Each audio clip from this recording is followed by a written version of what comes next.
Jeudi stand-up, alors on a eu cette idée parce qu'il fallait créer plus de scènes pour que le stand-up puisse s'exprimer. Le stand-up existe depuis officiellement en 2012, mais il y a des gens qui faisaient du stand-up sans l'évoquer. On parle des Sarah de Cancan, on parle de nos regrettés Sarah de Cancan, Sobailo, pour ne citer que ceux-là. Peut-être qu'il y a d'autres qu'on ne connaît pas et on s'excuse de les oublier. Mais nous avons officialisé ça en 2012 et on est très content qu'aujourd'hui ça fasse son chemin et qu'on soit à 12 ans. Le stand-up est jeune en Guinée, il a 12 ans. Et le jeudi stand-up, c'est une manière de pérenniser ça de manière mensuelle au Centre culturel franco-guinéen.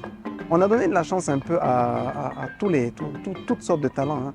On a eu des humoristes, on a eu des slammeurs, on a eu un vidéaste aujourd'hui. En l'occurrence, il s'appelle 11 Maki, il est sur les réseaux sociaux, il fait des vidéos, il a des millions de vues et il a voulu s'essayer au jeudi stand-up lors d'un de ses séjours en Guinée. Donc on a dit, bon, on y va. On n'a pas peur en fait de faire passer des talentueux tant qu'ils s'essayent au jeu du stand-up ou s'ils ont envie d'essayer par exemple le art, c'est le cas des slammeurs, ils viennent faire leur slam et puis nous on le met dans l'ensemble stand-up avec plein d'humoristes autour pour donner de la force. On a eu énormément de slammeurs ici, on a eu par exemple Théophile, on a eu le slammer de l'homme qui est venu en invité, on a eu récemment le guide qui fait du slam en poula. Donc on n'est pas fermé même aux langues de chez nous parce que ce sont d'abord ces langues-là qui ont fait de nous ce que nous sommes. On touche à tous les maux de la société. Particulièrement ce dernier qu'on a eu à faire, on a touché à pratiquement tout. Hein. Mais particulièrement ce dernier qu'on a fait, c'était surtout l'exclusion des femmes dans la société et le fait de lutter contre la polygamie parce qu'il faut dire que c'est bien pour l'homme, mais bizarrement c'est lui qui parle le premier.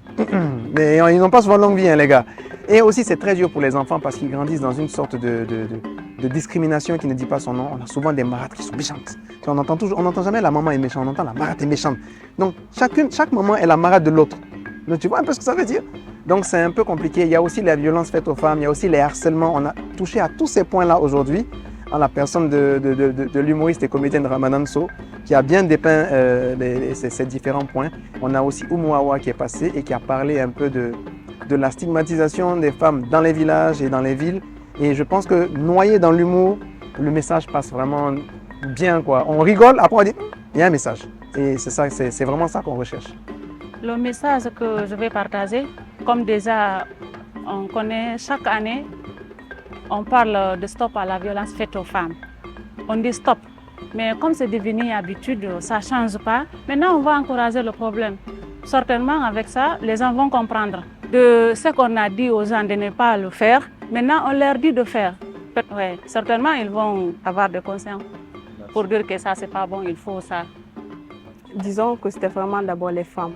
J'ai joué, comme on appelle, un peu la villageoise parce que moi, je viens du village.